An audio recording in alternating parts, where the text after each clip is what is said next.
content, the plot line was over a period of years. This, as a thriller, the idea is you should condense the time as much as possible. Otherwise, the reader loses interest and it becomes less of a thriller if you're diluting it over a period of... I mean, the Da Vinci Code, for instance, which was one of the great thrillers of all time, right. I think that the plot was from start to finish in about 24 to 48 hours, and you have to aim for that. Yeah. So that was a different approach, too. Sure. What are your hopes for Duped? I would think this would make a good motion picture. Am I on a track there? It would be nice. It would be nice. Yeah. You're in the right area. Yeah, but unfortunately, who's going to movie theaters right now? That's the problem. You've got to. Yeah, that's a point. Yeah. Well, down the road here, possibly. Or Netflix. Right. When people put down Duped, what do you want them thinking? Well, the first thought will probably be Sam Marsh. What a fool! What a fool! That's the first thought. The second thought may be, well, we've got to be careful. There's a lot of scamming around, and a lot of crooks around. Crooks in very, very high places. It's not just the Joe Blow on the street corner who breaks into a car. There's some major villainy going on at the top. You say Sam Marsh, what a fool. Does he come out? Is he a sympathetic character? Is this somebody we can feel sorry for? I think he would not really want to be. Well, yes, you can feel sorry for him. You can feel sorry for him. He was suckered in. His business was losing money. His marriage was over. Yeah, you could feel sorry for him. Sounds like Stephen Maitland-Lewis came out okay, though. It took time. It took 20 years. Was that on a financial level or on an emotional level? That's a good question. That's a hard question to answer. Yeah. Emotional, it didn't take that long, frankly. But on the financial level, there was a certain shame, not only of having lost money on this folly of this deal, but also having given up a career in banking where I was did okay, to go into a hotel venture and a restaurant venture, which is not a business for amateurs to be in, and lost money. So there was a sort of shame about that. Let's get Duped. Where do we find it?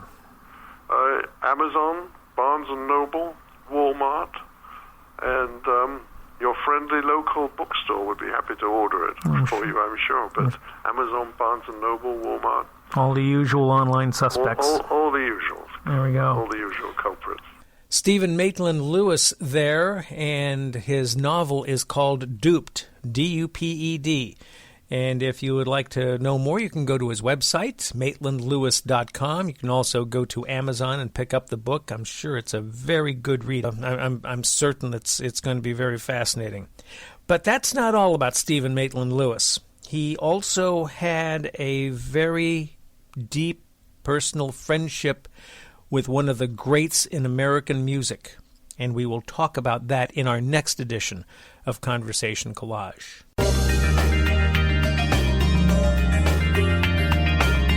Conversation Collage rolls on for this edition, the 43rd edition of Conversation Collage. Nice to have you aboard. Reminder that you can catch us on all the favorite podcast platforms. We're also on Facebook, Conversation Collage Podcast. We're on Instagram, too, at that same address, Conversation Collage Podcast. And so get in touch with us. Let's communicate, all right? And also tell your friends that we're here. We'd appreciate it, all right? Let's talk about cars. Every year, Motor Trend picks one new car, truck, and SUV to earn the prestigious honor of being named the best in the market. And those picks set the pace for the upcoming car buying trends. But as is a well-used phrase, this year is like no other, and this year's awards are like no other, and there are 3 big reveals. We talked with Mark Recton, the editor-in-chief of Motor Trend, and talking about why this car is the best of the best and what it means for you. Mark Recton, hello. Hi, Ken. How are you? I'm doing just fine. Where are you today?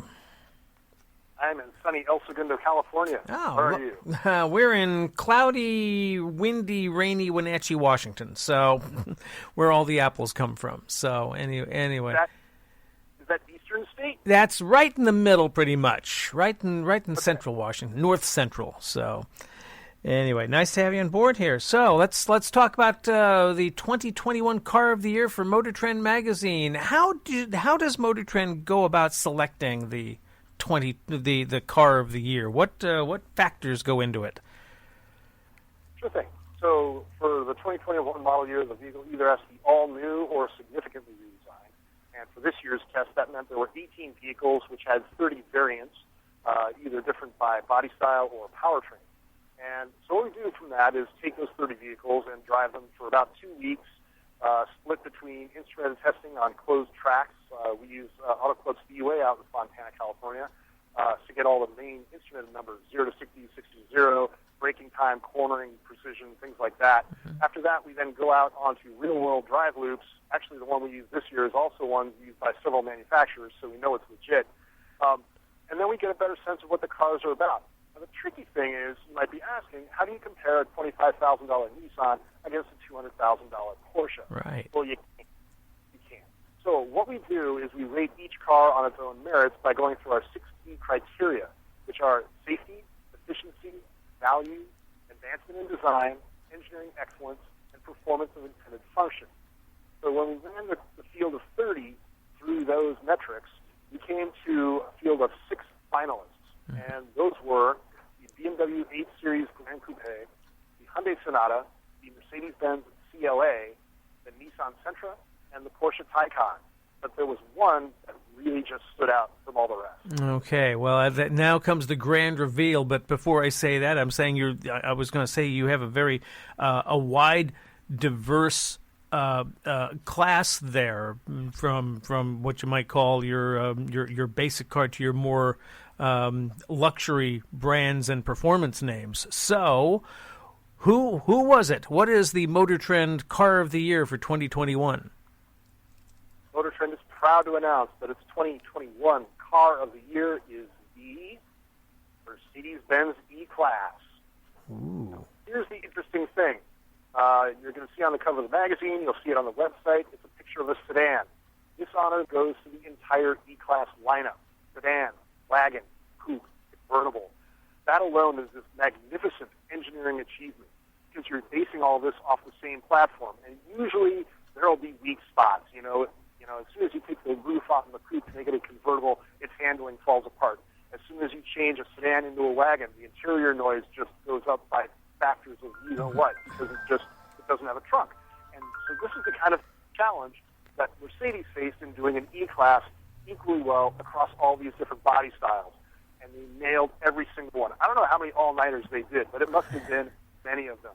So you get this coupe, and it's rigid, it's gutsy. You get into the convertible, and there's a thing called the air cap that keeps your hair from getting tousled, an air scarf that keeps your chest warm.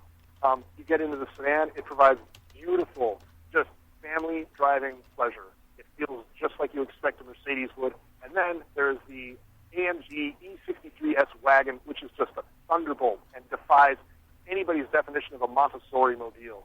So you take all that, you got this engineering achievement, and then you have the old school luxury that everybody knows is there from a Mercedes, whether it's the graining of the wood, the suppleness of the leather, but you also get the latest tech. You get, safety, whether it's active and passive safety to keep you from getting into the accident, to keeping you safe if you do get in the accident. There's assisted driving, smart cruise control features, things like that, as well as the new MBUX infotainment system. It's sort of the man-machine interface, so you can talk with your car safely and without too much distraction. Add all these things up: ride quality, dynamics, kinematics. It doesn't really matter the measurement. The Mercedes-Benz E-Class reigns supreme. Mm-hmm. Okay, and so you've got a number of different models, different styles in this. What's the price point on these? Well, it ain't cheap, but Yeah. this is where value comes into play. The Mercedes-Benz E350, which comes with a turbo 4 engine, starts at around $55,000. But price isn't always what you pay for it up front. It's what it's worth when it comes time for trade-in. And IntelliChoice, which is a Motor Trend subsidiary, calculates residual values for vehicles after 5 years, what it costs to own, what they'll be worth at the end. And the Mercedes-Benz E350 comes with an excellent rating, which is very rare in the luxury space. Mm-hmm. So from that perspective, is it expensive to own it? Perhaps, but relative to others in its segment, it might actually be a whole lot less expensive. And in some cases, it might be less expensive to own than cars that are priced lower in the long run. Okay, so you've got a really good car on many different levels than a good series of cars here. Now, I know I'm coming up on time here. I did want to ask you here, we're in the time of COVID and pandemics and things like that. Does that change a car buyer's list, car buyers' tips for what are the things they should be looking for in a new car? Yeah, absolutely. You can't go into showrooms and kick tires and haggle with salesmen and things like that. It's much more virtual reality, email, etc. So, be a better educated consumer. Go to MotorTrend.com. That's my site, yes. Go to MotorTrend.com and find our ultimate car rankings. What we've done is take all 300-plus vehicles that are on sale today and run them through our proprietary algorithm and then sorted them by category. So subcompact sedan, mid-size SUV, full-size pickup, sports car, you name it, and we rank them based on our testing data. So what you have is worst-to-first rankings for the vehicles that makes you a much more smart, confident car-buying consumer. Mm-hmm. Okay, so there we go. MotorTrend.com, right? Is there anything else we've missed? We need to get out there. Go to the site and check out the Ultimate Car Rankings. It's truly amazing. It was a huge amount of work went into making it happen. It'll be worth your time. There we go. Mark Recton, Editor-in-Chief, Motor Trend Magazine. I thank you. Best to you down in California there. Thank you very much. Mark Recton, the Editor-in-Chief of Motor Trend Magazine. You can find out more, I'm sure, at motortrend.com. And that is 30 for this edition, number 43 of Conversation Collage. Thank you for joining us. I appreciate it. Hope you've enjoyed it and that you'll join us for the next edition. We'll have part 2 of the interview with Stephen Maitland-Lewis and that relationship he had with one of the greats of jazz and how he is keeping that legacy alive. That's coming up next time. Thank you for joining me. Ken Johannesson here. Be good to yourself.